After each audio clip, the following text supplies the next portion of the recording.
आश्चर्य है कि कल्पित संसार अज्ञान से मुझे ऐसा लगता है जैसे सीपी में चांदी, रस्सी में सांप, सूरज की किरणों में जल। दोस्तों, राजा जनक को आत्मज्ञान हो जाने से उनका संसार के प्रति भ्रम दूर हो गया। उनको अनुभव हो गया कि मेरा वास्तविक स्वरूप यह चैतन्य आत्मा है, शरीर नहीं। इसी प्रकार संसार का वास्तविक स्वरूप आत्मा है, भौतिक पदार्थ नहीं। यह संसार जैसा दिखाई देता है वह वास्तविक नहीं है, कल्पना मात्र है जो अज्ञानवश वास्तविक जैसा दिखाई देता है। यह संसार सीपी के समान महत्वहीन है किंतु चांदी के समान मूल्यवान दिखाई देता है। यह रस्सी के समान निर्जीव है किंतु अज्ञान से साफ दिखाई देता है। यह सूरज की किरणों में जल की भ्रांति के समान दिखाई देता है, अर्थात इस मृग मरीचिका में केवल जल की भ्रांति मात्र होती है, वह प्यास नहीं बुझा सकती। इन तीनों उदाहरणों में तीन तथ्य प्रकट किए गए हैं। सीपी में चांदी का अर्थ है यह चांदी के समान मूल्यवान एवं आकर्षक दिखाई देता है किंतु है सीपी के समान निर्मूल्य, सांप के समान भयभीत करने वाला दिखाई देता है किंतु है रस्सी के समान निर्जीव, तथा जल की भ्रांति मात्र होती है कि यह प्यास बुझा सकेगा किंतु इन विषय वासनाओं की प्यास इन संसार के भोगों से आज तक किसी की बुझी नहीं।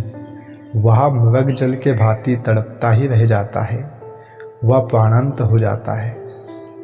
इसलिए इसे मृग मरीचिका कहा है कि यह सत्य नहीं है, माया जाल है, भ्रम मात्र है।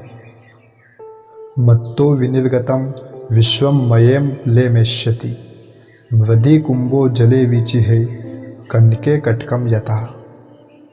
मुझसे उत्पन्न हुआ यह संसार मुझ में ही लय को प्राप्त होगा, जैसे मिट्टी में घड़ा, जल में लहर, सोने में आभूषण लय होते हैं। राजा जनक को आत्मज्ञान की स्थिति में अनुभव हुआ कि यही आत्मतत्व वह मूल तत्व है जिससे मैं और यह सारा संसार उत्पन्न हुआ है।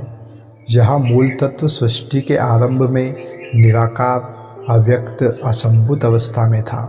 संकल्प से इसकी चेतना में तरंग उठी एवं वही चेतना सृष्टि रूप में विकसित होती ही चली गई, वह चली ही जा रही है।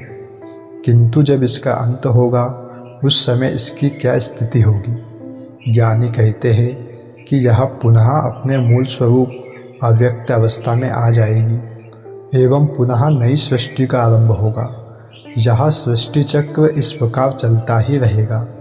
कुछ धर्म कहते हैं कि सृष्टि ईश्वर ने बनाई, वही सृष्टा है, वही निर्माता है, किंतु यह वैज्ञानिक बात नहीं है।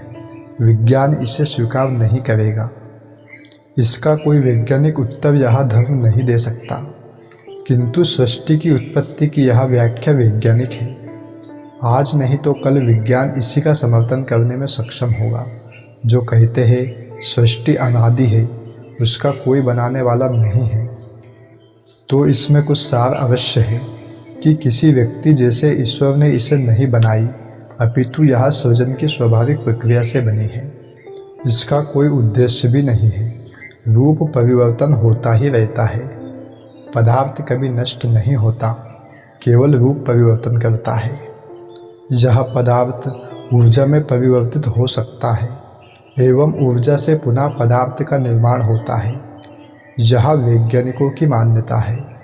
जनक भी यही वैज्ञानिक बात कह रहे हैं कि यह संसार मुझसे अर्थात आत्मा से उत्पन्न हुआ है, जो इस सृष्टि का मूल तत्व है।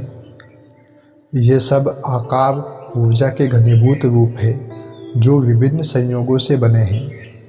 प्रलय की स्थिति में ये रूप पुनः उस ऊर्जा में परिवर्तित होकर अरूप, निराकार, अव्यक्त में लीन हो जाएंगे। जैसे घड़ा टूटकर मिट्टी रह जाता है, लहर समाप्त होने पर समुद्र शेष रह जाता है एवं स्वर्ण आभूषणों को गलाने पर स्वर्ण ही शेष रह जाता है। वे सब अपने मूल स्वरूप में आ जाएंगे। इस समय सृष्टि के इस मूलभूत तत्व का नाम ही ब्रह्म है।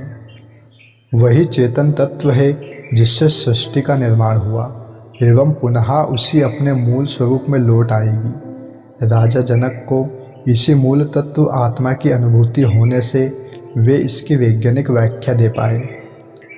सृष्टि की उत्पत्ति एवं लय की यही वैज्ञानिक धारणा भारतीय अध्यात्म की सर्वोत्कृष्ट खोज है।